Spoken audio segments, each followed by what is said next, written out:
বিশ্বভারতীর পাঁচিল ঘিরে উত্তেজনা, মন্ত্রীর হস্তক্ষেপে শেষমেশ সমাধান। বিশ্বভারতী বিশ্ববিদ্যালয়ের পাঁচিল দেওয়ার সিদ্ধান্তকে ঘিরে ফের উত্তেজনা ছড়ালো শান্তিনিকেতনে।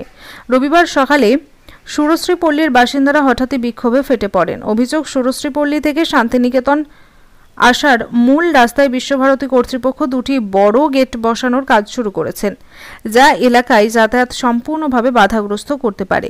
স্থানীয়দের অভিযোগ, এর আগেও বিশ্ববিদ্যালয় কর্তৃপক্ষ ক্যাম্পাসে এলাকায় বিভিন্ন জায়গায় গেট বসিয়েছিলেন, যা পরবর্তীতে সর্বসাধারণের জন্য বন্ধ করে দেওয়া হয়েছিল। ফলে নতুন করে গেট বসানোর কাজ শুরু হতেই আতঙ্ক তৈরি হয় এলাকায়। বহু বাসিন্দা আশঙ্কা প্রকাশ করে জানান, আমরা প্রতিদিন এই রাস্তা দিয়ে শান্তিনিকেতন যাই। যদি গেট বন্ধ করে দেওয়া হয় তবে আমাদের বিকল্প পথ বলতে কিছুই থাকবে না। ওই দিকটা অনেকটা ঘুরে যেতে হবে। আমাদের ছোট ছোট ছেলেপেলে আছে, এই দিক থেকে স্কুল যাওয়া আসা হয়।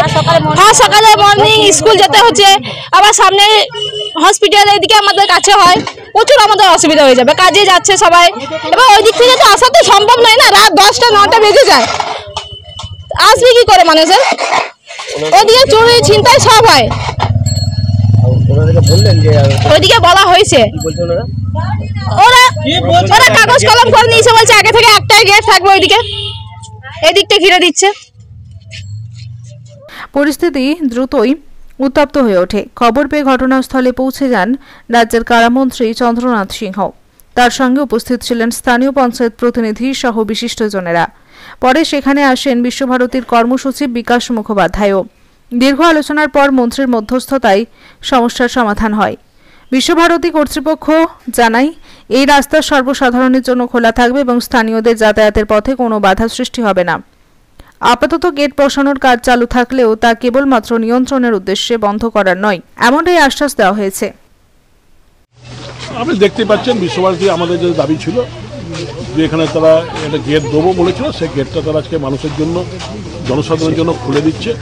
এবং আমরা দাবি রাখলাম এই গেট থেকে থানা পর্যন্ত, যাতে শান্তিনিকেতন থানা পর্যন্ত যাতে রাস্তাটা ঠিক মতন করা যায় এবং তার সঙ্গে সঙ্গে কিছু লাইট ব্যবস্থা করেন। এবং বিশ্বভারতী রেজিস্ট্রার জানালেন যে এই যে এখানে যে তাঁবু দিয়ে ঘেরা আছে যে জায়গা ছাউনিটা, সেই ছাউনিটা পার্মানেন্ট স্ট্রাকচার তারা করে দেবে সিকিউরিটির জন্য, যাতে সিকিউরিটি সবসময় থাকতে পারে। এবং আরেকটা, এখানে প্রায় মহিলারা 60-70 জন এসেছিলেন, তাদের একটা দাবি ছিল ড্রেনের, সেটাও আমরা দাবি করলাম। উনি বললেন এগুলো কোনো অসুবিধা হবে না, এই কাজগুলো আপনাদের 3টে ছোটো ছোটো দাবি, একটা ড্রেন, একটা রাস্তা আর লাইট। এবার ওনারা আর একটা দাবি যোগ করলেন, মানে আমরা না চাইতেই সেটা পেলাম, যে একটা পার্মানেন্ট সিকিউরিটি স্ট্রাকচার।